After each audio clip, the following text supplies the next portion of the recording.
Broadcasting live from WOUB TV in Athens, this is Newswatch. We start this newscast with what is hopefully some encouraging news. Good evening, I'm Mackenzie Pyatt, and thanks for joining us. From entrepreneurs to displaced workers, state lawmakers are rolling out initiatives to keep people out of the unemployment line. Ohio will aid workers affected by the Department of Energy's plans to end its contract for the American Centrifuge project in Piketon. According to Governor John Kasich, the state will offer job search support and other help to the nearly 235 workers who have been notified of possible layoffs. State officials are scheduled to visit Piketon next week and are ensuring local workforce teams to have resources to help affected employees. And Ohio is finding more ways to help its workforce. It is now the first state in the Midwest to partner with Google's new program, Let's Put Our Cities on the Map. The new partnership is working to enhance the presence of local businesses online. Secretary of State John Husted made the announcement today. Let's Put Our Cities on the Map gives businesses the chance to create a website and domain, all for free. It also includes free website hosting for a year. A Google representative says an online presence can expand businesses by 40%. There's a perception that getting online is complex, costly, and time-consuming, and that may have prevented many small business owners from taking that really important first step. So this program's goal is to change that. We hope to make it fast, easy, and free to get online. Husted announced as of today the cost of new business filings has been reduced by more than 20%. Before, filings could take days to complete and cost more than $200. Now filings are $99 and can be done online in a matter of hours. With the price reduction, Ohio is now the cheapest state in the Midwest to open a new business. So far this year has been a record-breaking year with more than 67,000 new business filings. And another small business in the state has some high demand. Pope Francis won't be coming anywhere near Ohio during his U.S. visit, but some products made in Ohio will be available at some of the Pope's venues. Mugs, shirts, bumper stickers, and banners are among the variety of commemorative items made in Steubenville, along with some advertising banners. Nelson Fine Arts and Gifts says the demand is even higher than they experienced at Christmas time, but employees are happy to be a part of something that touches so many lives. We're very proud of it. It's very humbling to be so heavily involved in people's spiritual and devotional lives, whether they realize it or not, whether we realize it or not. Pope Francis arrived in Washington Tuesday. He'll visit Philadelphia and New York before departing on Sunday. He was in the nation's capital today for the first time ever. A pope has addressed a joint meeting of Congress. It's the latest stop in the very busy to the nation's capital. Polo Sandoval is in Washington with the details. I have the high privilege and distinct honor of presenting to you Pope Francis of the Holy See. With both houses of Congress and presidential candidates looking on, Pope Francis spread his message of peace and love. He urged lawmakers to take action on the key issues he holds dear, like immigration and the refugee crisis. We need to avoid a common temptation nowadays to discard whatever proves troublesome. The Pope touched on climate change. Now is the time for courageous action and strategies aimed at implementing a culture of care and avoiding war. A good political leader always opts to initiate processes rather than possessing space. They're all issues some in Congress may see differently, like the Pope's longtime criticism of capitalism. You want to make sure you preserve the system that has done more for the poor than any other system that's been known to man. After the speech, Pope Francis sees first-hand efforts to fight poverty and homelessness when he helped serve lunch to some of 250 of D.C.'s homeless. He passed on lunch with lawmakers. He wants to go be with the real people of Washington, the poor people, the street people. These are his people. These are the people he wants to be a voice for. Reporting in Washington, I'm Polo Sandoval. You can watch the Pope's address to the UN live tomorrow morning at 8:30 on WOUB.org.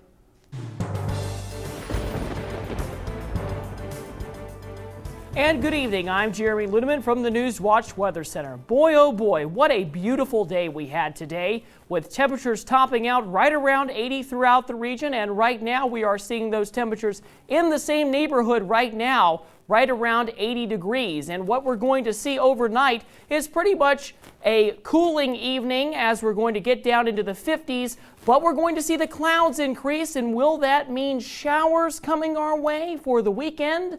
Well, I'll let you know in a couple of moments. Right here, stay tuned.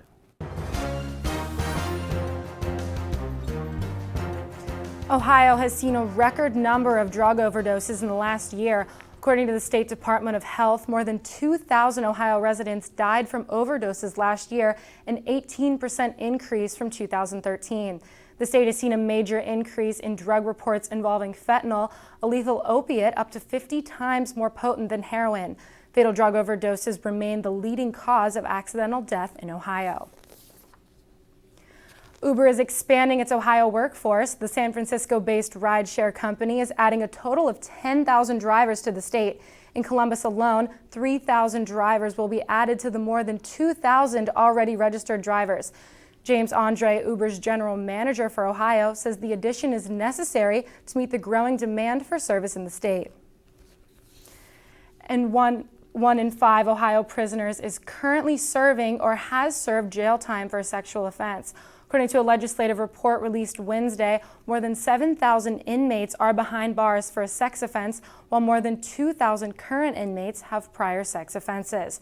The report released by the Bipartisan Correctional Institution Inspection Committee says most current sex offenders are serving time for rape. One Charleston elementary school is making attendance optional for Friday's classes. Chamberlain Elementary is allowing parents to keep their children home from school after a bed bug was found in a classroom Wednesday afternoon. This is the second bed bug sighting in 2 weeks, as classes were dismissed last Friday so the school could be treated. Many Republican candidates have headed to South Carolina, what they said on the latest stop of their campaign trail. A stampede in Mecca kills nearly 700 people and leaves 800 more injured. These stories and more when Newswatch returns.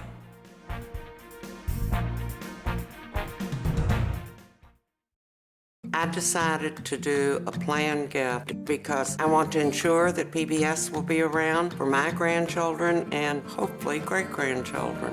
I would hope that others, when doing their estate planning, would include their PBS station.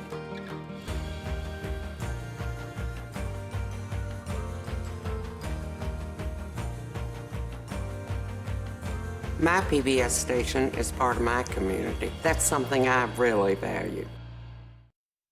Ohio University students really have a huge sense of pride in our campus, in our school, and in our education. People don't come to Ohio just to go to college. They come here to become a Bobcat. It's a really unique atmosphere. Bobcat pride is having that natural camaraderie. Bobcats are just happy to be Bobcats. My favorite time of year at Ohio has to be homecoming. When the alumni come back, you can see that the love of this university doesn't fade. Once you're a Bobcat, you're always a Bobcat. The student body here at Ohio University absolutely is a family. The students support one another. You become this unit, this big, friendly family unit. There's this connectedness. You feel a part of something. Driving in on the highway and just seeing the red bricks and the trees again, it's just like coming back home. There's great students, great professors. You just walk around campus and think, oh my gosh, I can't believe I go here. I feel like I matter in the community, and I feel like I matter here at Ohio University. It's home. Athens is home. My professors really care. They care about my grades, they care about my opportunities, they care about my experiences, they want me to succeed. They give those opportunities to the students. My professors have been extremely approachable. Literally, their door is always open. You can go to them with pretty much anything. Everyone knows your first and your last name and where you sit in the classroom. I really never feel like I'm being talked down to or just being taught material. I always feel like I'm having a conversation. And they want to share those opportunities and those experiences with us.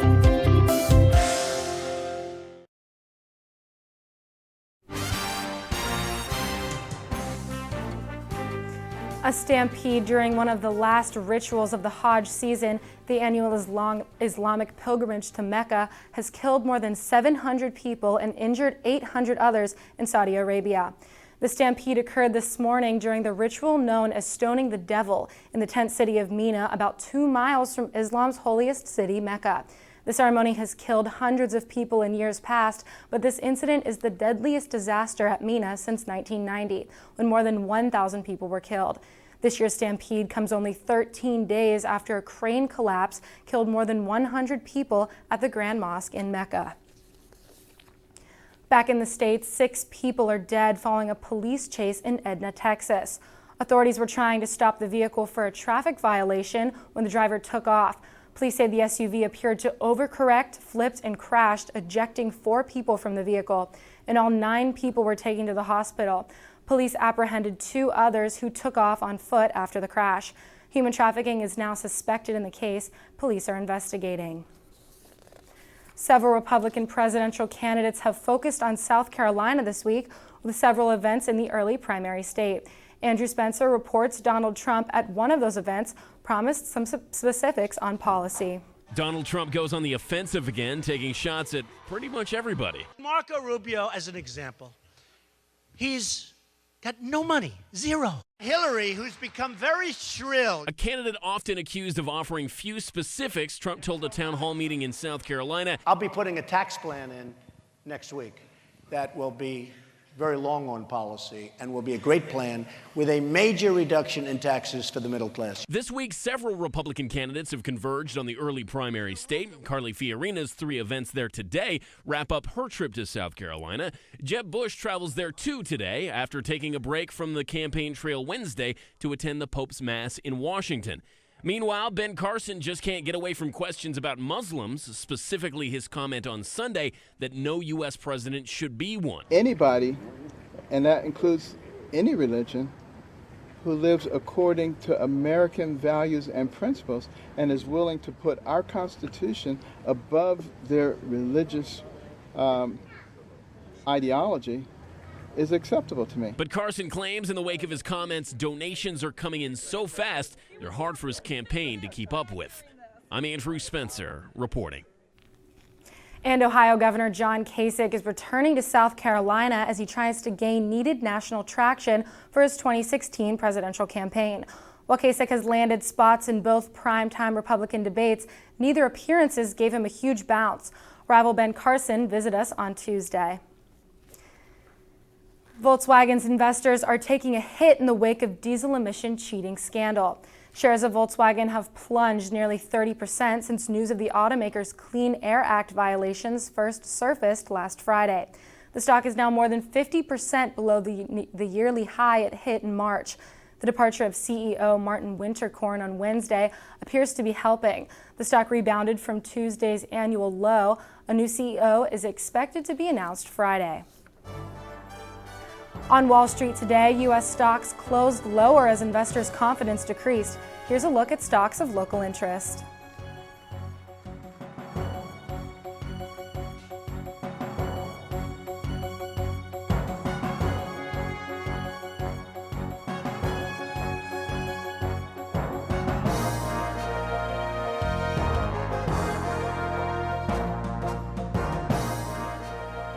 As fans everywhere are mourning the loss of Yogi Berra, how New York City is honoring the baseball legend's life and career. That story is still ahead. Next. And we had blue skies smiling at us, warm temperatures too, but will Mother Nature supply a sunny weekend? I'll have all the details in our weather forecast coming up next on Newswatch. Stay with us. I support one student in college with a scholarship. Just the way I want to pass on a legacy of education. I would like to pass PBS on to the next generation.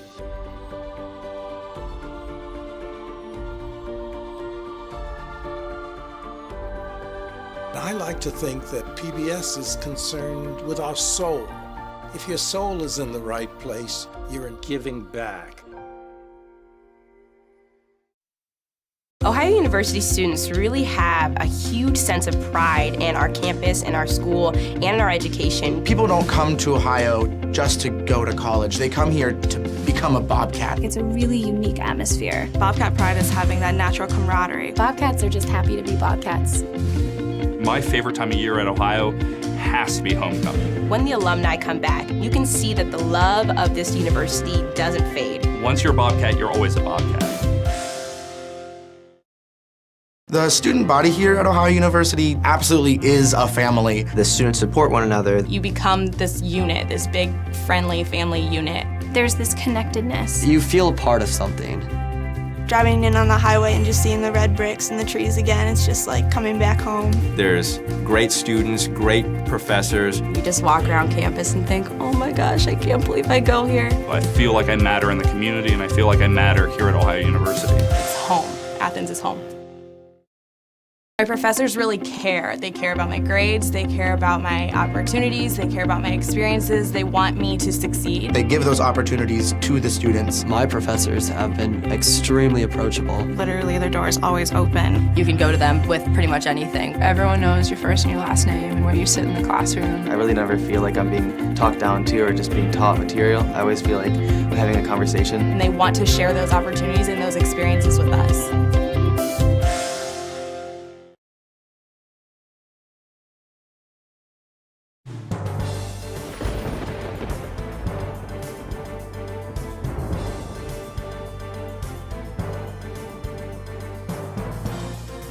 And good evening, everyone. I'm Jeremy Ludeman. Welcome back to the Newswatch Weather Center. Well, we have 78 degrees right now in Athens with a light wind at 4 miles an hour.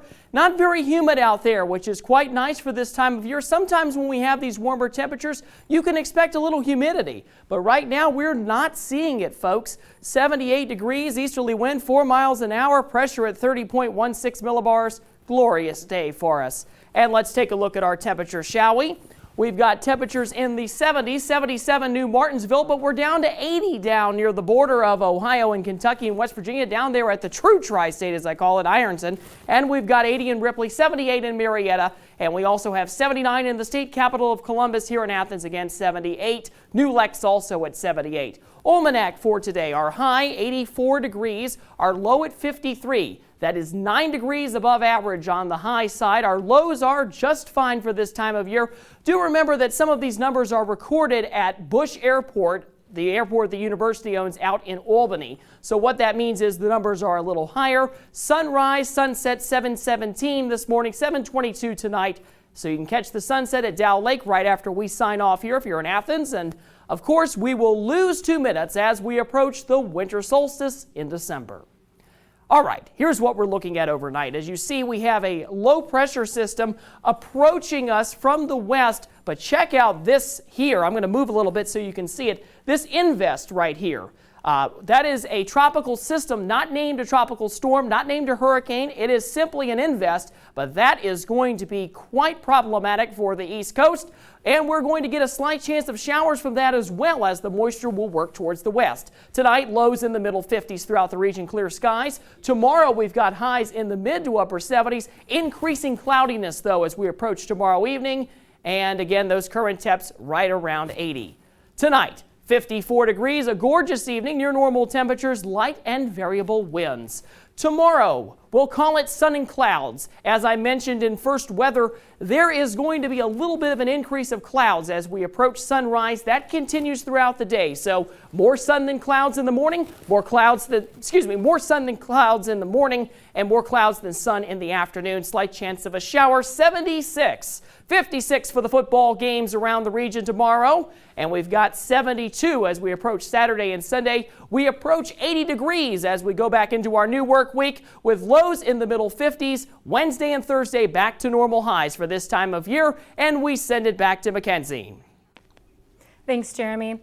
Baseball fans continue to mourn the death of Yankees legend Yogi Berra. It was Yogi Berra who said, "You can observe a lot by just watching. It ain't over till it's over." It's deja vu all over again.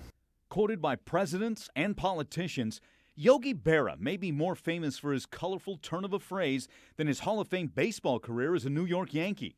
Born Lawrence Peter Berra, he was given the nickname by a childhood friend who thought he looked like a snake charmer in a movie. But it was Yogi's outgoing personality that made him a favorite of sports writers and fans. There's some familiar faces here, but none more beloved than Yogi Berra. Yogi's been an inspiration to me. Not only because of his baseball skills, but of course for the enduring mark he left on the English language. Some in the press corps here even think he might be my speechwriter. I don't. I really don't know I say them. It just comes out. His so-called yogiisms made him one of the most quoted Americans since Mark Twain. Yogi Berra once said, when you come to a fork in the road, take it. Not real good at making forecasts, particularly if they involve the future. Advertisers also took notice of Yogi's appeal. And they give you cash, which is just as good as money. Part comedian, part competitor. The three-time MVP was one of the greatest catchers in baseball history. He appeared in an astounding 21 World Series as a player, coach, or manager. In 1998, the Yogi Berra Museum and Learning Center opened its doors, paying tribute to his career and his lifelong commitment to education. Whoever thought I'd be a kid from the hill from St. Louis have a museum? That's just like me getting voted into the Hall of Fame. I never thought I'd get in the Hall of Fame either, but I made it, you know. Maybe it was pure luck, I don't know. Luck or not, Berra wouldn't change a thing. It was fun. If I had to do it over again, I'd do it again.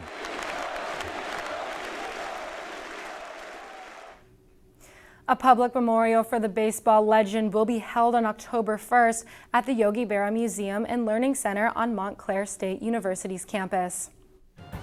I'm Josh Vermillion. Tonight in sports, the Ohio soccer team has been recognized for its academic excellence, and the Miller Falcons are off to an undefeated start on the gridiron.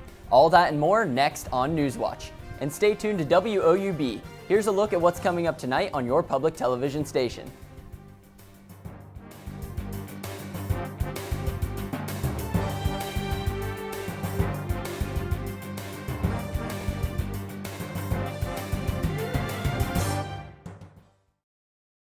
My granddaughter is named June Elizabeth, but I call her Junebug. My hope is to teach her about kindness and about the love of animals and nature. I want Junebug to have the same opportunities I had by watching PBS.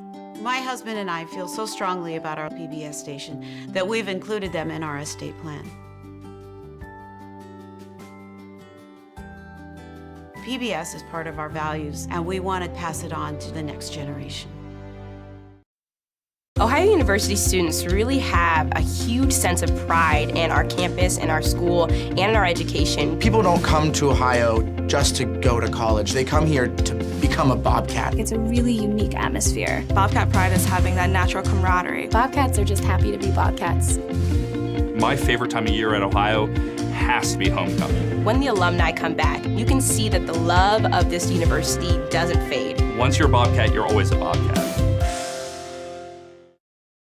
The student body here at Ohio University absolutely is a family. The students support one another. You become this unit, this big, friendly family unit. There's this connectedness. You feel a part of something.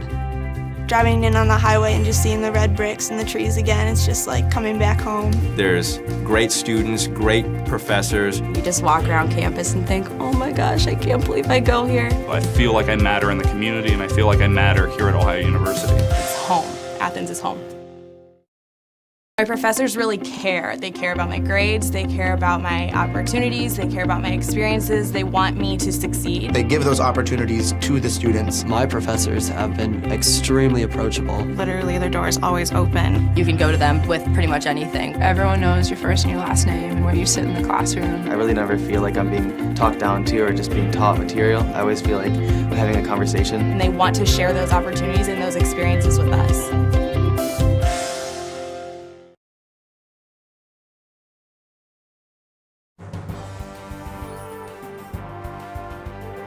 Welcome back, I'm Josh Vermillion. After finishing 2-10 last season, the Miller Falcons are off to a 4-0 start this year. Duncan Goldberg talked to the Falcons about that hot start. People knew that we had a lot to show this year, and we had no excuses why we shouldn't show it. So that's why we're going no excuses. Well, last year, it was like not decorated at all or anything. And then we walk in, and then now it's all decorated. Communities decorated it, which got us all pumped. Just the way the kids fight. They have a fight in them. These guys, they don't ever give up. They come out ready to go, ready to play. In 3 out of 4 games we've been down early and still finish. Tune in to Gridiron Glory tomorrow night at 11:30 for the rest of that story. And for the 5th year in a row, the Ohio women's soccer team has been awarded the National Soccer Coaches Association of America's Team Academic Award for the 2014-2015 school year.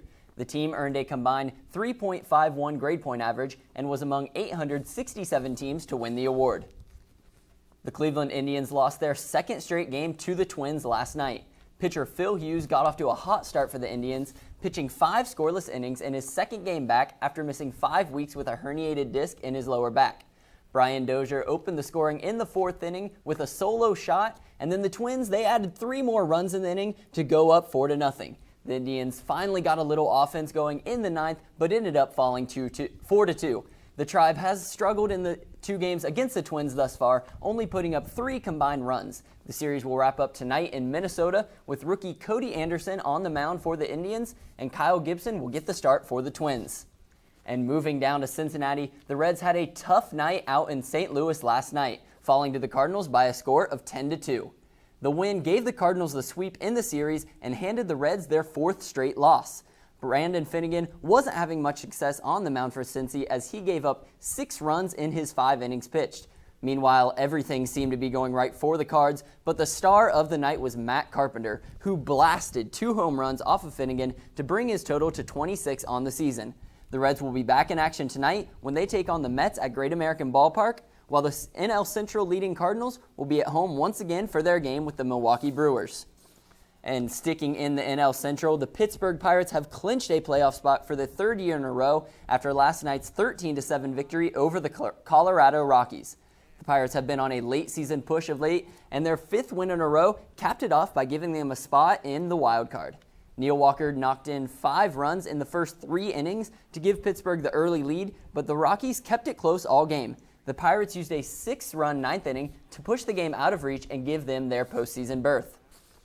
And Week 4 of the NFL season kicks off tonight with an NFC South battle between the Washington Redskins and the New York Giants. The Giants will be looking for their first win after giving up 2 fourth-quarter comebacks, while the Redskins will look to ride the momentum from their win over the Rams last week. I'm Josh Vermillion, and that's it for sports. Back to you, Mackenzie. Thanks, Josh. And if you think you're in shape, well, this centenarian may challenge you to a race. Take a look at the oldest competitive sprinter as he earned his 3rd Guinness World Record title this week. The 105-year-old Japanese man ran the 100-meter sprint in 42.2 seconds. He's earned the same title before at 103 and 104 and still plans to try again for a faster time.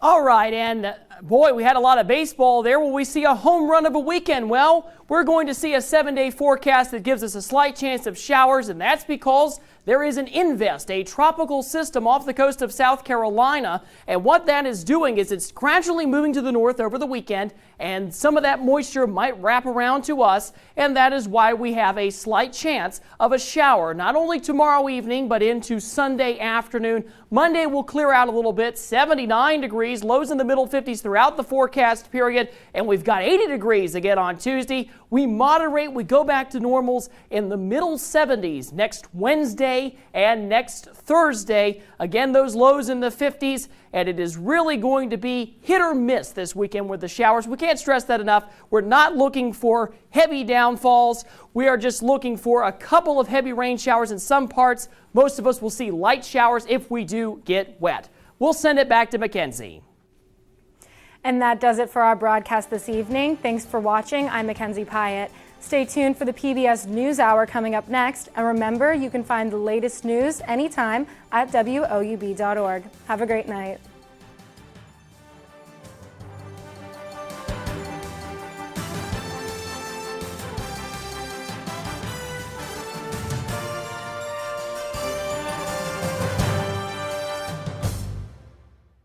I decided to do a planned gift because I want to ensure that PBS will be around for my grandchildren and hopefully great-grandchildren. I would hope that others, when doing their estate planning, would include their PBS station.